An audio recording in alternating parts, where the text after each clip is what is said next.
In this video, I want to talk about a common trap that people fall into endgame, which is staying backside instead of going in front as soon as zone pulls. And I'm going to use my own mistakes from the tournament to show you guys what I mean by that. So here we get into zone and we have 6 seconds, 2 seconds till zone pull. All we should be thinking about now is just getting ready to go to zone no matter where it pulls. And as soon as the zone pulls this way, in this direction. What we should just do is instantly place a floor above our head, block this team off with a wall, and then just backwards ramp or like however we want to get down. Just get down, get to here, and then start tarping, because there's literally no reason to staying here. And it's like a battle to who can get front first, because if you can get to front very fast, if you think about it, everyone has to rotate into you. You have a lot of kill opportunities, and no one can really kill you unless it's from the back and you don't cover your angles. But what we do instead is we sit in this box for the whole time. We let everybody get front and we stay back here the whole time. And then I start fighting a team on backside, which is even worse. Like, there's no point, right? I start fighting this kid when all we need to do is just go front. Like, there's no point fighting this guy backside because we're getting sprayed by height. Other teams can spray us. If we're gonna fight, we should be fighting from front to back, fight these teams behind us or next to us instead of fighting somebody backside, because even if we do kill them, the chances of getting griefed by another kid is so high. That's why instead of staying back here, we should just went front when we had the opportunity. The mistake I make here is very niche but very consequential. So I kill this guy and I'm gonna play in slow motion so you guys can see exactly what I'm talking about. So I finish him and I instantly see these med kits, right? So I try to pick him up. I accidentally grab the purple pump, but luckily it swaps the blue pump out for the purple pump, right? Now I try to grab these med kits. I grab the med kits, but then it doesn't pick up. And the reason why, it was actually hard to really see that, but I pulled my pickaxe out at the same time I grabbed the med kits, which made, like, you can't drop your pickaxe for the med kits. So then the med kits just dropped and I kept my shotgun. And because of that, if I would have grabbed the med kits, all I would have done is broke out the top and then jetpacked out, and I would have got in very freely. I have cap mats, and I probably could have got a top 10 at least. But because I didn't grab the med kits, I started panicking, and I had to go back and grab the med kits again. Because, and again, I'm doing it again. This time, it didn't affect me, but I keep pulling out my pickaxe as soon as I grab like the med kits, and that's a bad habit that I didn't even know was a thing until today. In this game, we end up getting keyed, and I make 2 big mistakes that end up getting me killed instantly. So I see this guy jetpacking towards us and I start shooting him, which is good. But then I get shot at by his teammate. Instantly here, what I should just do is look for counter damage on this guy or this guy instead of just boxing up. Because the problem is I place a cone on my head, but like there's no way that he can get on my head. Like there's no crash pads or nothing. Like there's no point in boxing up instantly. Instead, we should be looking for damage, because if I was looking for damage, I could have tagged them. I could have pumped him. And the problem is, I have no awareness of where this guy is, right? So then he gets on my wall. The second mistake I make here is knowing here, like, oh, fuck, he's already on my wall because he caught me off guard because he had fizz on. Instead of running into this other box without placing this middle wall, I needed to place the middle wall, edit it, go into this box, reset the wall behind me, flip the cone, and then make another box. But because I don't place this middle wall, he jumps in, places the wall, and then I'm just like sniffing into the wall, and then I'm dead. So those 2 things happen really quickly, and it's kind of hard to spot it, but especially the first one. Like the first one is just like we need to get damage instead of just instantly boxing up.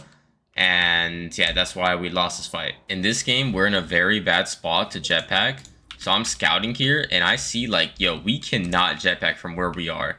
So I actually make the right play at first, is I start tarping out and I try to jetpack. And if you actually just look at it, all I needed to do was make a couple more boxes. If I would have made 2 more boxes, scouted here, and I would have just done like the top row edit, we could have jetpacked. But I kind of gave up on jetpacking, and then I tried to go into zone and do a worse jetpack. And this guy, first of all, could have killed me. He greased my teammate from jetpacking. He canceled his jetpack. So my teammate is like 1 HP. He had to use all of his mats to get towards me, when all we had to do was just keep tarping 2 more boxes. And obviously this wasn't here earlier, so that wouldn't have been a problem. But sometimes on this zone, you're just going to be in a bad position and you have to fix it. And the good thing about that is, look, everybody else is jetpacking. No one is really looking at us. That's why, like, if I would have just tarped out, we would have been fine and we could have jetpacked and none of this would have happened. We're in first moving, but we are second height. And the problem with being second height on first moving when you want to jetpack is that it's very easy to get focused by height. And if height is a good team, they can easily fry you out of the air. So I want to show what I'm talking about. So we decided to jetpack from here, but because we jetpack so elevated, when height sees us, they're going to hear us really quickly. And then we look how high we glide compared to everybody else. So if they're going to target anybody, they're going to target us. And that's the problem with jetpacking from high layers. So I actually think instead of jetpacking here, what we should have just done is fizz up and literally just jump off.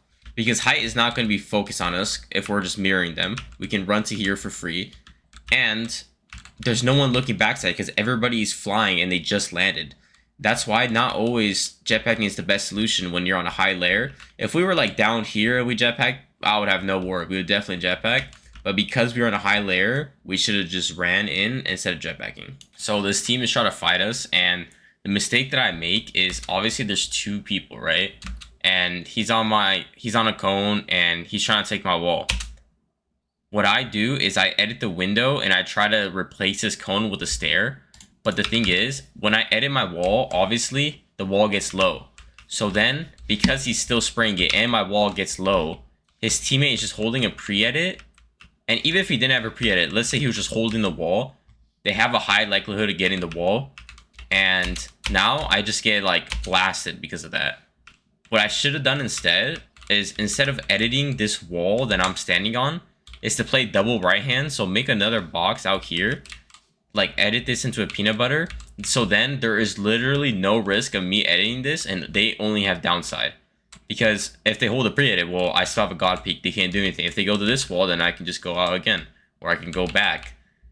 And the problem with editing on this is, like I said, if they take the wall, then I'm fucked. So that's why this edit is really bad for me. And it's two people at once. One guy can spray, one guy can hold. If one guy sprays, one guy pre-fires. There's so many scenarios where this is just bad. So editing this wall is the worst thing I could have done here. So here we lurk into this team's back tarp. And although we get the kill, the mistake we make is not playing for the body instantly. So we kill him. And here I'm just trying to bitch his teammate off. As soon as he edits this cone, my focus should be to go for the body.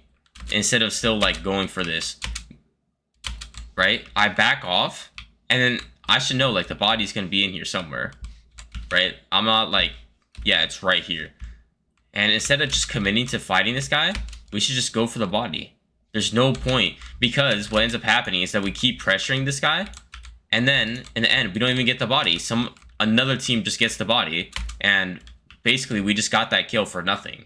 We took on risk of potentially dying or dying to another team just to gain nothing out of it. What's the point of that in the first place then? So like I said, we should just play for the body as soon as we got the kill. Mistake I make here is such a stupid mistake that I hope none of you guys make, is that when I fizz here, I actually don't fizz my teammate. Like, how was that even like a mistake, you know? Like, how does that even happen? But basically, the reason why I was looking over here, because there's a lot of edited stuff over here, so I was a little bit worried about our back. But when I do fizz, the thing I just need to do is just look at my teammate or make sure we're in a close enough vicinity. I mean, I thought I was close enough, but obviously I wasn't. And basically, that actually leads to him dying. Is because when I rotate here, I get all the way this distance, but my teammate like doesn't get anywhere, and then basically he dies on the rotate. And it's just a small thing and like a stupid thing to die to, but at the end of the day, it still happens, so it's something I need to fix. I would say I had another successful day. You know, we played a bunch of scrims, and as you can see, like, a lot of the mistakes are not as bad as they used to be, in my opinion. Like, the mistakes, obviously there's going to be mistakes at every single level, but the mistakes that we're making are better, and we're improving on them daily. We're working on them. Like, I'm writing notes, and, you know, it's looking pretty good for the next week of Div Cups. And yeah, I'm pretty confident in going into them. And yeah, that was day 112.